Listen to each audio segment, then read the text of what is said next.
You will need to remove the back panel of the dryer. Remove the 9 1/4-inch screws. Then tilt the panel back and lift to remove. Now remove the wires going to the heating element and remove the 2 2/4-inch mounting screws on the left and right sides.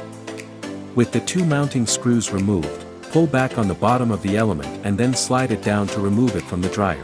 Install the new 337767 high limit thermostat to the new 279838 heating element.